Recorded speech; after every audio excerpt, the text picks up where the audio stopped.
For me, I have always been interested in automobiles.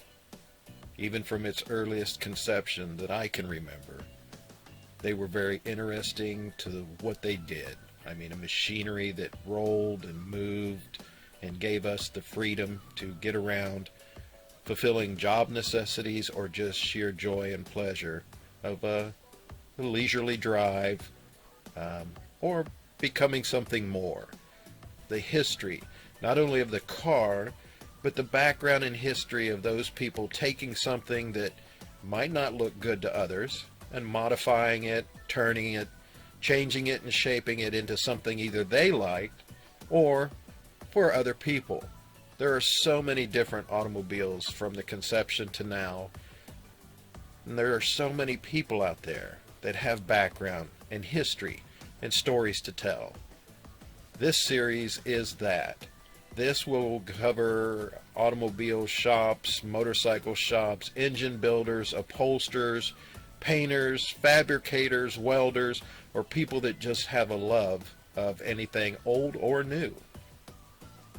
I appreciate what they can do, and I've always wondered what to do about helping them tell their story. This is it. I hope you enjoy it. I'm going to call this Shop Talk, and we're going to go to places and get the background, get the stories of the individuals. I find it very interesting. I hope you do too. So let's go. Let's start our series, Shop Talks. Hey guys, how you doing? Favorite Fat Man. We're not on three wheels. We're actually out here today, down south, Franklin, with the man himself. The tip of the spear as it is now.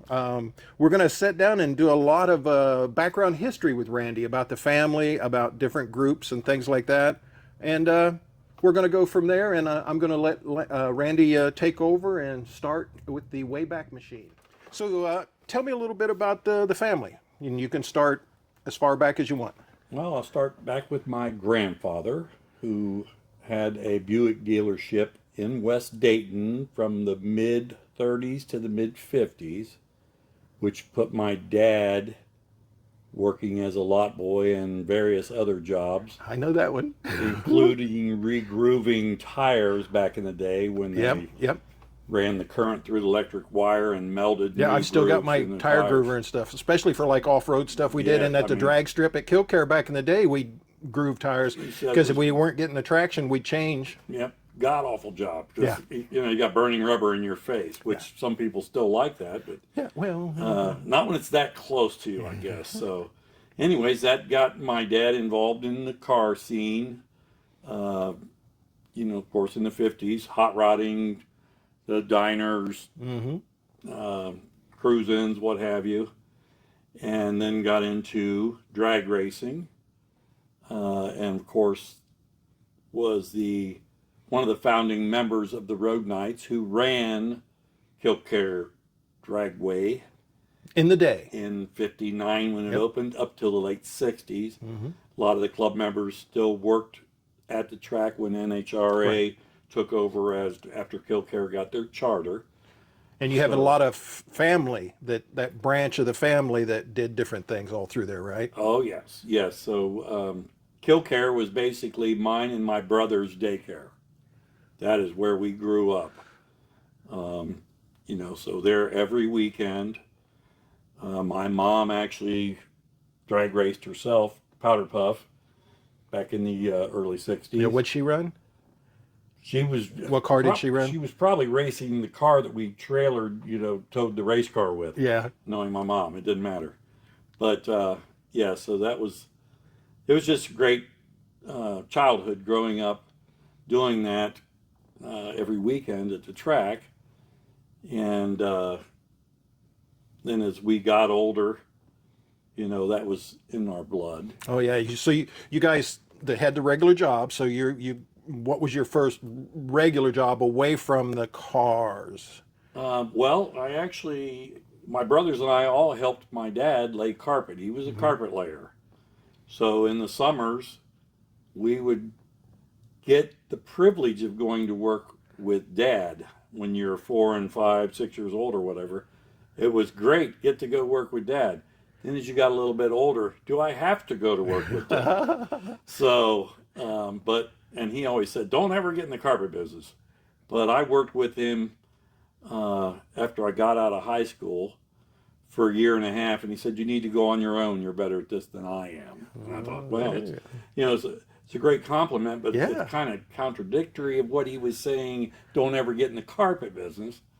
But so I did that, and he moved out to California then, took my little brother with him, who didn't want to go, and I continued in the carpet installation end of it, then realized it was beating my body up, so I transitioned to sales and management during the day and installing at night. Nothing like keeping busy. Nothing like having 3 or 4 jobs, right? Yes. So then my dad decided he's going to move back from California, and my little brother at that point in time says, I don't want to go back. So he fell in love with... They put the hooks in him. Yep. Yeah. Oh, yeah. Yeah, they indoctrinated him. Yeah. So, yeah, he's in San Diego, which is where my dad always wanted to live, and got the chance to live out there for 13 years. So, it was nice that he got to be able to do that. But it was nicer for the rest of the boys to have him back, come home, and get back into what we really love to do. Right. The carpet business is just that's to support the addiction. Yes. Yeah. Exactly. That's all car guys know that one and stuff. Even mechanics, you're doing what you have to do for other folks to support your addiction. Absolutely. Yeah. So, but having him come back and just get to spend a lot of time with him when he got home. Right. He was basically trying to build a car every year, and he was pretty much doing that. Right. He ran in a lot of good circles too. There's a lot of history with like Ohio George, all you guys know each other and stuff like that. Yeah, all the drag racers and street riders and show car people. Carl Casper used to call us, every late November, early December. What are you bringing? Right. Call my mom, because that was when, all you had was a landline. Yeah, you, the Rat Pack, all the other guys and stuff get there to do that and everything. And because I remember all the cars, it's just, and that's why I'm really happy now. Jeff Lane is having his come up in February, and he is working so hard to try and reinvigorate that type of hair arena event, the Carl Casper's show and everything, and that's really good. So, like you guys that are still keeping this alive, you guys and the Road Knights that are still keeping it alive, Jeff and so many others in the area and stuff. That's really, to me, that's the community I was talking about earlier and stuff. You guys have that, and we're trying to reinvigorate a lot of the younger guys. They may bring tuners out, they may start out that, but we're still getting a lot of guys that are doing, to me, the old gasser series. So Street Freaks and gassers are my cup of tea. I really, really appreciate those. I love the rat rods. I love all that.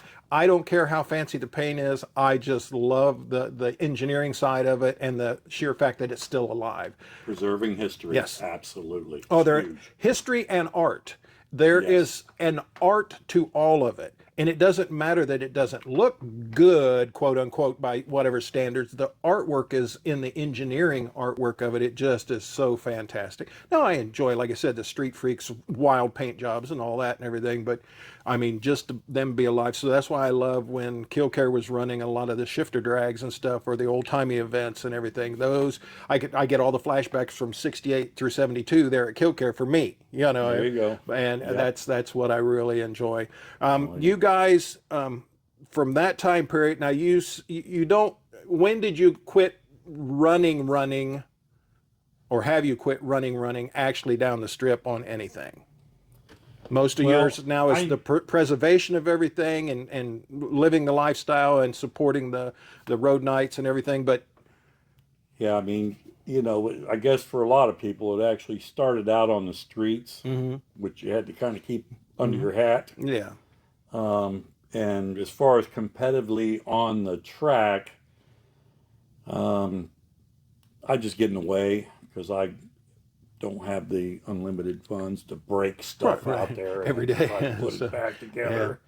well, that's part of that engineering and stuff that I enjoyed of all those guys. I watched them break things and fix to make the next run when their time came up, the next run and stuff. And what they did was amazing. Now, OSHA and NHRA and all the safety and Safari and all those guys probably wouldn't let them run a lot of the stuff that we called fixed Yes, no, you're from right. back then. You're But right. I mean, that was so enjoyable to watch that happen and everything. The guys that didn't have but a shoestring budget. Exactly. So Yeah, my dad, ran competitively into the early 70s. And then late 70s, he was gearing up to move out to California. you remember And like the first car you guys ran? It was 40 Willys. Yeah, Yep. like you got now. Yeah. Mhm. So yeah, up I know, there on I the know. wall. Yeah, we'll Love it. we'll be going around at the end of the video or somewhere's in there. We'll be going around. I'll be doing a lot of the memorabilia here and different things. And if time allows, on this episode, if time allows, we'll go over to a shop that's just real close where you have a lot of the storage Yes. and everything. Doing for a little there bit of work there, yes. and everything. So But yeah, he did the street rods and the show cars, along with the drag racing. And in the 60s, we were doing rod runs in the 70s. When he got out to California, I know it was the same thing. He didn't miss a Good Guy event or a LA Roadster show. He was there with his 34 Roadster or Phaeton or whatever he might have had, sedans.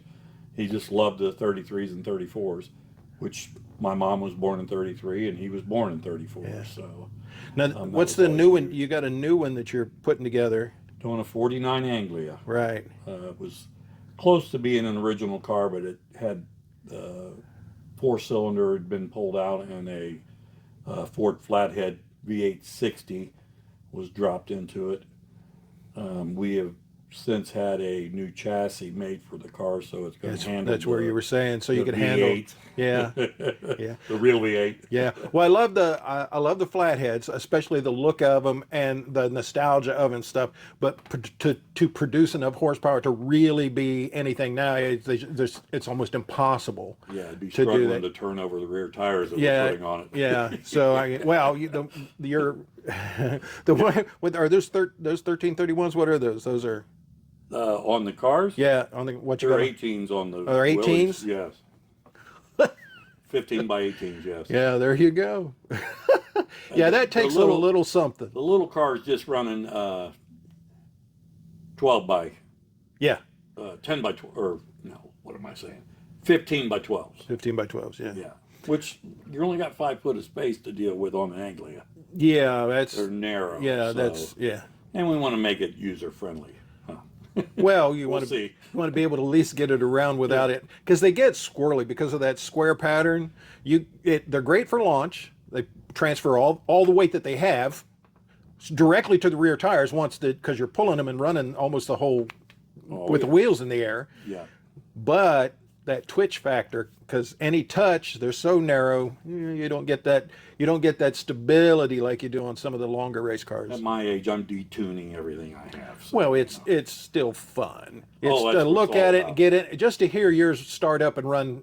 Whatever I drive down dig the it. track. I'll drive down dig the track. And everybody's like, "What's wrong with it?" I'm like, "I don't know. I made it to the other end." Yeah, I know. It's run okay to me. That's where back to the you pits. put those nuts and bolts under the little pedal so it doesn't go down so far. That's right. Because Absolutely. sometimes we go, well, we can still handle this. Maybe not. Yeah, that's go. stuff. But you've got that one going. Any other plans for anything else that you might want to build up? Well, this project was kind of thrown in my lap. Yeah. Ed Collins, one of our club Right. members, who is just a super awesome, generous guy. When I told him I found this car, he's always liked Rusty's Anglia. Mm-hmm. He never got a chance to go for a ride in it yet. And I'm like, well, I know where there's one. And he was right away, let's go get it. Right. So we went and got Got it. and we're doing that car, and I'm trying to make this happen. We were both medically challenged. Yeah, well, So- that happens after a certain point. I found after 55 and 60 when I had all the injuries that I had previous. Yeah, it's not a happy day sometimes. But Yes. we do what we can and stuff, and Yeah, we and still that's where enjoy I'm it. at. I mean, it's about having a good time, and we are Yeah. enjoying it. And Yeah. you know, I'm financially and physically challenged, where Ed's only physically challenged, so that's Yeah. what makes it work. Well, that helps sometimes. But that brings us up to the group. So you got all the guys from Alton James, you got all the guys, the Road Knights, you got all those guys. That's to me, it's a really good group of guys. All right, Dave, family. yeah, it's so. the I way I mean, look at it. it's the community, it's family, it's the brotherhood of whatever. I enjoy when I get to see you guys out as a group. It's really cool. Just the sheer history of each individual, and like I said, it's one of those big trees that has so many branches on it. Each individual guy has so much history in this area and out of this area about what they do and everything. You guys got a community project that's going on right now with Ronald McDonald. Ronald McDonald House, yeah. Yeah. Our club Christmas party that we do is really replaces our November and December club meetings that we typically do the last Tuesday of the month, because it's so close to both Thanksgiving and Christmas holiday. We just throw our Christmas party in between there, and it is a charity drive for Ronald McDonald House. Toys, food, sundries, or whatever. They had just built 42 new rooms at the Ronald McDonald House, so And they can drop Yeah. stuff off here. Do you Yes, have other this is checkpoints, other points where you can? well, we've got our Northern Territory club members in Springfield and stuff that have taken flyers and posters and posted them there. So I'm sure they're gathering at one of the club members there. I need to hammer on some of the Dayton area guys. You know, Look out! yeah, and He's coming. you know, that's the one thing too, that I'm always trying to come up with ideas to, force people's hands. Like Just a nudge. yeah, well, our Christmas party, we have the Road Knights of Dayton live music there. We'll have a DJ that will do some live music and canned music, but there is a cover charge. You have to bring a toy to Yeah. get in. Absolutely. So Yeah, I've tried to initiate a lot of events and worked alongside a lot of events that and instead of your $10 or $5 entry, you bring in 3 or 4 cans of food, and that way you don't have to take the cash, convert it over, and you've already got it. You take it right to the food bank Correct. or directly to the individuals in need and stuff. Yes. That's my type of thing. That's why I work with a lot of the guys that you watch them directly hand whatever they bring in to the individuals. Nothing gets yeah, supported out of it for whatever. It goes right to the individuals, and those are the ones I 100%, like. Yeah, yes. that's the ones I like and stuff like that. 100% goes to charity. So it goes on. It's a good thing for the community and everything. I'd like to. We mentioned that there possibly in the future we might be able to do something on the Road Nights. We'll get together. We're going to work that out and stuff. You guys work it out and then just let me know. Absolutely. And we'll do try that. and do something on the Road Nights, so we'll get more in depth with that. Yeah, anything else you want to add for? Well, like you say, mentioning getting the rest of the club involved would be huge, because I know there's a lot of club members Right. that are more photogenic And it than would, I am. yeah. Well, it's not that you're not photogenic. It's just that you. Oh, I don't know. I don't want to say pushy. A lot of times when Ham. yeah, there you go. That's the one. That's the one. Because you point a You want camera. ham or turkey? Yeah, there you go. You point a camera on Randy, and it's like, It's what's over. your name? And he that's a joke between us, because at the last Jeff Lane show there in Xenia and stuff, he had so many cars there that I went and asked him. I said, "Tell me your name and what the car is and stuff." It's like 10 cars later, he goes, "Well, they know who I am." I go, "Well, this is a different portion." So I tease him about that all the time. Tell him your name every time I see him out at events. What's your name? But you're a good guy, and you take all of my jest with good humor, and I appreciate it and stuff, because it's really fun. I'm just here, like I said, I'm a fat man with a camera on a stick, trying to document as much of this history and what I believe community and camaraderie and the automotive, world that I can, because I do believe a lot of it's getting lost. But I'm doing what I can do in between taking care of mom and dad and doing all that to make sure it's saved, or at least on film. Revive it and You know, sustain because it. you've got some Absolutely. film, you've got some film over here that we might get a little bit of shots of here after a while, either on this episode or the next episode, of history that you took. What, 19? It's early 60s. Yeah, so 1960-ish and whatever. I'm not sure how that'll show up on, but we'll do what we can. So we're gonna take a look. Buddy, thank you so much. I greatly appreciate Love it. you, brother. You are a solid dude, and I greatly appreciate it. You help me out all the time, and I do appreciate it and stuff. Absolutely. We're going to take this time, cut this off here, and I'm going to try and get shots of the memorabilia in this building that I can.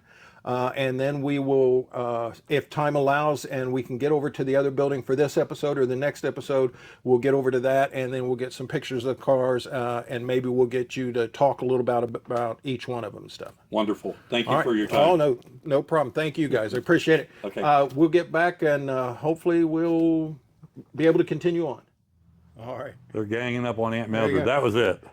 So we're in Randy's office here, and Randy's going through some home video that was done in like the 60s, you said, right? 59, I think. Watch this throw for this, the kid in red.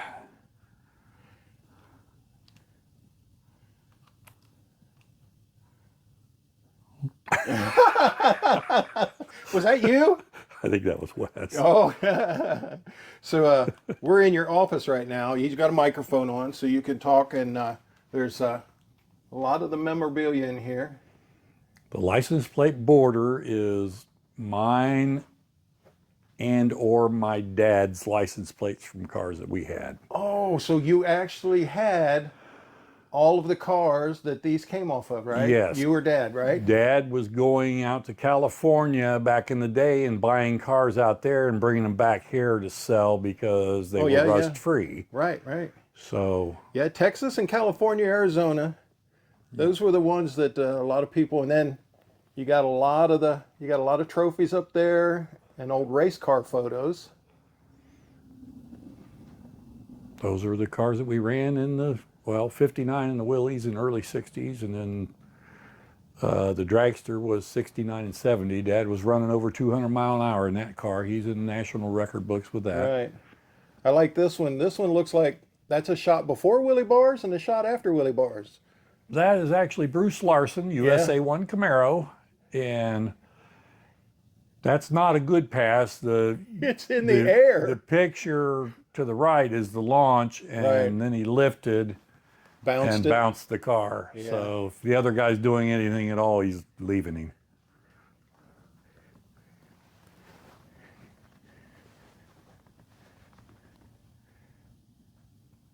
(1963) Muncie Dragway. Line up the Willies. Yep. There's a shot right there. I remember when you brought the picture out of Dad and everything, and Yeah, that put was it our... on. Dad passed away and had that Corvette, and I said that car needs to be sold so What's we this could clip from? finance the... one of my Which club magazine? members gave that to me, and I don't Really? even know where they got it from. They It said, looks here, like you it need this. came So- out of a magazine, but Yeah, it did. because I worked for Cars and Parts for quite a few years when they moved to Amos Press bought them, and they moved up there. Cars and Parts, Coin World, Stamp World, and all that. Oh, And okay. I got to see a lot of the cars that came through. So I made a slight collection of imagery that I probably shouldn't have. I'm just saying. Let's step out in here Sure. and see what we got. There's more of the. Yeah, some of these would be, well, a lot of them are still ours, but I did buy some from an estate sale from Chicken The license Man, plates? Yeah. Yeah. Who's on the unicycle? That would be my brother Wesley. He was the middle one of 5. Let's see if I can get the Glare off glare of that. off of it. Yeah, that's not going to work. We lost Wait. him in Yeah. 2000. There's the unicycles. Yep. So that's the ones he's riding there. Yeah. He led the Centerville Parade in many years, the Americana Festival. So he got his uncle You didn't get any Sam. of that talent, right? No, I can't ride a little unicycle or juggle. And he does both at the same time. So no, I didn't get that. Somebody, Yeah. he soaked all that talent up. There Oh you yeah. go. He got his Uncle Sam costume when he knew Yeah, they I saw asked that, him to yeah. lead the parade. So yeah, he was a talent. We were talking about some of these industrial photos here that you saved that I Correct. applauded you for, Yep. because these were at an estate sale. That was just a lady's house. Her husband had retired from there and had them in the garage, and she was trying to sell them, but nobody wanted them, so I ended up making a deal with her. One thing I thought was kind of neat is those pictures are from 1956, the same year that the road nights were established. So, so kind of nice. It is sweet, yeah. I saw your. I don't know if he's the youngest inductee that you have into the road nights. Ryan Tegmeyer? Yeah. Yep. That Ryan and his family are awesome. Oh, absolutely. It makes me smile every time I get to see him at an event coming out with a car that he started. He did the Nova when he was 14. Probably, yeah. I think started it then. Yeah. Yeah, the Nova when he was 14, and then he's got all the other ones that he has that he saved, and ones that he has been building. And I mean, that's such a blessing to have that young of a man with that talent still producing and going on and carrying everything on. I'm always glad. I always tease him when he's out with you and stuff. I call him your mini me and stuff. or unpaid labor. Exactly. I need all that I can get. Tell me about these. So the last winter I was able to spend with my dad before he passed away. He had bought that little Anglia body. It was white gel coat. He got it at IRP, the swap meet at Indy. And he says, come over and look at the car. I'm going to be working on this winter. And I pull in the driveway, and he's got that laying on the ground. He's sitting in the lawn chair behind it. Yeah. And I thought, well, that's neat. And so he started wanting to get ideas on how to get it done. Yeah. And I finally said, let's just bring it down here to the shop. And we did it in the warehouse back here. That's so cool. Had Shane painted the car, and then a lot of the vinyl work was done by Danco Lettering. Yeah. One of the original jackets? Yes, it is. Don't ask me who was that small in the road nights back in the Might have been a ladies' back jacket. in the day. Ladies' jacket? Got Bill on it. Oh. So Well, you never know. Bill was a little guy, is all I can tell you. Maybe the jacket shrunk over the years. Yeah, there you go. It's continued to shrink. Here we go. Some history. Wait, I love that car. I love it. Every time you bring it out, love to see it. Love to see it out. And when did you get this one over here? So we bought that car already painted. Yeah. And the chassis for these we've made out of just our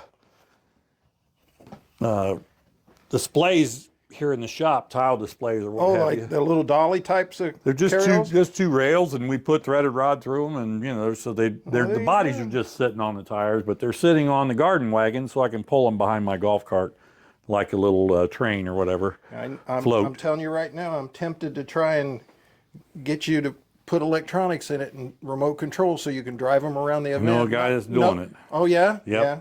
So there are people out there that are doing them now that are making them for their kids to sit in, and they can drive them. The kids don't drive them; they drive them. I think that would be so cool for you guys to have out there. These were built for mini bike motors to go underneath and adults to ride on top of them. They're that solid of the fiberglass. Here we go. I got the glare off of that pretty good. Yeah, another one that Right. actually Gathering of the Gassers. Dick Sherman gave me that picture right out of his 1995 garage. for that one. Well, that's so cool. Here's a picture of Stretch, Al Morgan. He was Oh yeah. kind of running the club there prior to myself. Let me see if I can. There we go.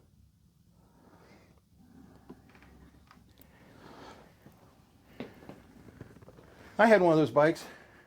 The orange The crate? Stingrays, yeah. Yep. I had one almost the exact same color and everything. Mine was the 3-speed, not the 5-speed. Okay. So, Yep, orange crate. yeah. I think I still got it someplace. It might be in pieces, Nice. though. Yeah. And this is for the Ronald McDonald House Yes. that you got going on. Yep, just getting it underway. We got to get our letters on the marquee out by the road and Yeah. tree set up, and hopefully we had this showroom full of toys last year, and so Sweet. it was a Awesome. good drive that we did. Filled up a 14-foot utility trailer and a dozen bikes, and raised $2,775 at our Christmas party. Absolutely. Took that to them. They said, "Yeah, bring it in." I'm like, "Right here in your lobby?"